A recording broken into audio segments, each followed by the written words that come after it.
Chapter 19. The Weird Room. The hidden passengers in the truck waited anxiously to see what was going to happen. To their amazement, they heard Mr. Warfield call an affable greeting. "What are you doing here, officer?" he asked. "Oh, hello, Mr. Warfield," said a man's voice. "I might ask you the same thing." Then he went on. "Police headquarters was notified about a stolen truck that was headed in this direction. When you raced along so fast and then turned in here as if you were trying to hide, we thought sure we'd located the thief." Mr. Warfield laughed. "I was hiding all right." "But why?" another officer queried. "I have 4 young people inside the truck who didn't want their identity known." The first officer said, "Suppose you tell us what it's all about." Mr. Warfield called, "Come on out, everybody." Ned unlocked the door, swung it open, and the 2 couples jumped down. Mr. Warfield introduced them to Officers Canfield and Sumter, whom he knew from town. The men asked for an explanation of the young people's trip. "You tell them, Nancy," urged Helen. She said to the officers, "Nancy Drew is an amateur detective. A group of us formed a ghost hunters club and invited her and her special friends to come along." In as few words as possible, Nancy told of their adventures of the past several days. "We ghost hunters are suspicious that all the mysterious happenings are the work of a group of swindlers trying to defraud people in one way or another." "So you're the folks who have been giving clues to the police," Officer Canfield said with a smile. "The authorities in every town are looking for a couple named Wilbur and Beatrice Prizer, a Madame Tarantella, and also a kidnapped boy named Steve Rover. We haven't found out a thing about any of them." Mr. Warfield chuckled. "You men and the rest of the police had better get on the job pretty quick, or this case is going to be solved by these ghost hunters." The officer smiled, and the one named Sumter said, "More power to you." "Well, we'll be on our way after that stolen truck." The 2 men left.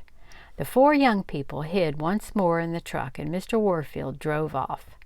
Nancy had arranged ahead of time for him to stop some distance from Mr. Cranshaw's home. He was to drive on alone while the ghost hunters vanished among the trees.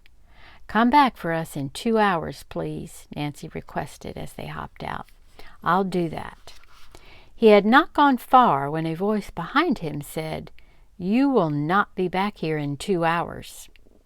Startled, Mr. Warfield realized that a young man wearing a mask had hidden in the truck after Nancy and the others had left. He climbed to the front and seated himself alongside the driver. He was holding something under a bandana that looked ominously like a weapon. As soon as Mr. Warfield collected his wits, he asked, "Who are you?" "Don't ask questions," the young man replied. "Just keep driving, and whenever I tell you to make a turn, do so. You'd better not cry for help, or you'll get hurt." While this little drama had been going on, Nancy, Ned, and the Archers were getting closer to the Cranshaw house, which stood far back from the road. Only a few lights were on. "Let's walk all the way around the house before we ring the bell," Nancy suggested. "You and Ned go," Jim suggested. Helen and I will stay near the driveway in case anyone comes in." The windows of the old mansion were close enough to the ground so that Nancy and Ned could peer into the house easily. Nothing looked unusual until they came to a large window on the south side. Then both caught their breath in amazement. The place was filled with lighted human skulls. "Weird," Ned muttered. "And see what's on the wall above the fireplace?" In the center hung a large stingray which looked like a devil's face. Its glowing eyes flickered on and off. Stretched along the mantel on both sides of a starfish were skulls. As the couple stood there, mesmerized by the sight, they could hear a low voice. The words were indistinguishable. They could see no one in the room, but wondered if someone might be talking softly over a telephone which they could not see. "I'd like to go into that room," Nancy whispered. "Let's walk around to the front now and ring the bell." Nancy and Ned returned to where Helen and Jim were waiting. Together they walked up the front porch steps. Ned turned the big old-fashioned handle of the bell. It rang loudly, reverberating throughout the house. Several minutes went by before they heard footsteps. Then a tall, slender, sour-faced man in a butler's uniform opened the door. A puzzled frown crossed his face, and he looked over their heads at the driveway. Seeing no car, he said, "How did you folks get here?" The callers smiled, and Nancy said, "We were out strolling. We're staying close by and heard that Mr. Cranshaw has a wonderful collection of skulls and shells. Do you think he'd let us see them?" "I'm Jeffers," the man replied. "I'll go ask the old gentleman if it's all right." The butler closed the door. "Nice reception," Jim remarked with a chuckle. Ned laughed. "I don't blame him. These days one can't be too careful whom he lets in. Why, we could be a bunch of thieves." A moment later the door opened again. Jeffers said, "Mr. Cranshaw will want to know who you are. What are your names?" Ned told him. Once more the door was closed, and the butler went off. This time he was gone a long while, and the two couples were beginning to think they would surely be turned away. But in about 10 minutes Jeffers returned. This time he seemed to be in a better mood and opened the door with a smile. "Come in," he said. "Unfortunately, Mr. Cranshaw isn't feeling well, but he said it would be all right for you to look at his collection. You'll find this place is more like a city museum than a house way out in the country." He led them into the weird room Nancy and Ned had seen from outside. At close hand it was even more fantastic, although the stingray had stopped blinking. One wall was lined with locked glass cabinets containing beautiful shells. Each had a card with the generic name and popular name and a legend. Nancy was particularly intrigued by one called the Xenophora. The sign said that this little snail was unable to protect itself and therefore collected other shells to wear on its back for protection. It attached them by means of a gluey substance from its mantle. On a sandy beach or in the water, the strange-looking shell was not appealing to other sea creatures' appetites. "Funny-looking thing," she thought, and smiled. "He's the original shell collector." Helen was interested in a shell called Canis Gloria Mario. The sign said that there were only 25 specimens of this cone-shaped shell known to be in existence. One which had sold for $12,000 was now worth $25,000.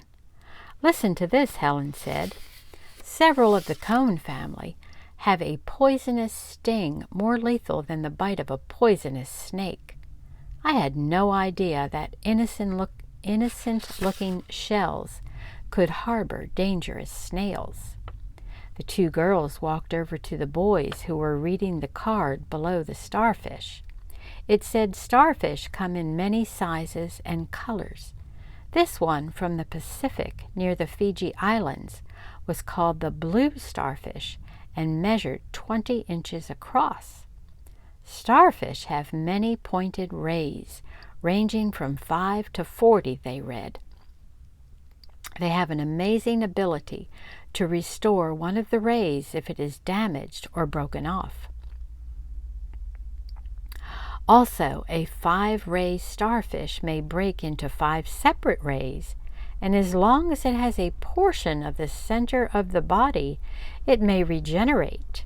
In this way, each ray can become a whole new starfish. There was no card by the stingray, but the ghost hunters knew it was called the rattlesnake of the sea, and that its spine-like tail can inflict a deep, jagged wound, hard to heal. "This is a small one," Ned remarked. "I understand they grow as long as 12 feet. At that moment, Jeffers, who had left the callers in the room, returned.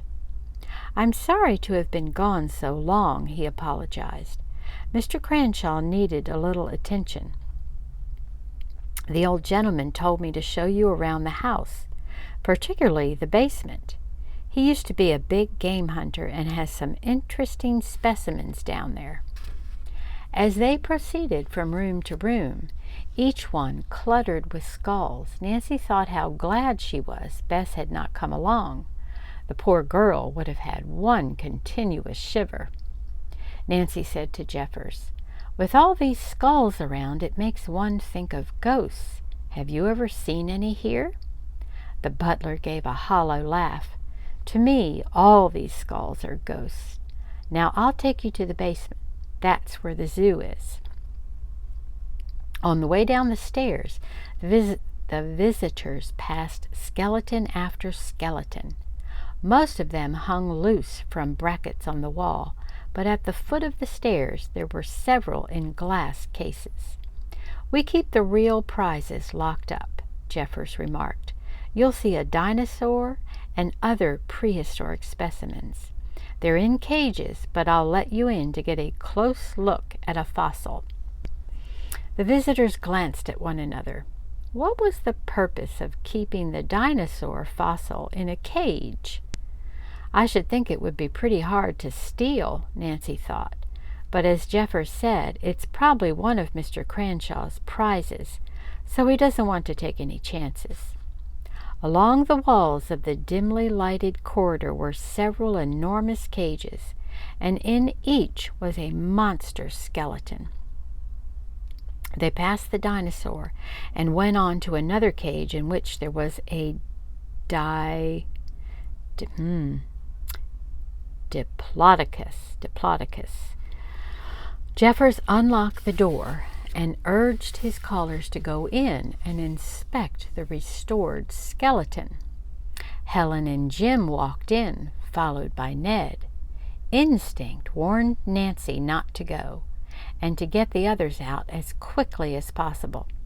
She grabbed Ned's coat. "Don't go in there," she whispered. But her warning came too late. With a violent push, Jeffers sent her reeling into the cage, nearly knocking Ned over. The butler slammed the cage door and quickly locked it. He stood staring at the 4 visitors, then burst into maniacal laughter. The next moment, the butler started to walk up the corridor toward the stairway, leaving his prisoners helpless. Until next time.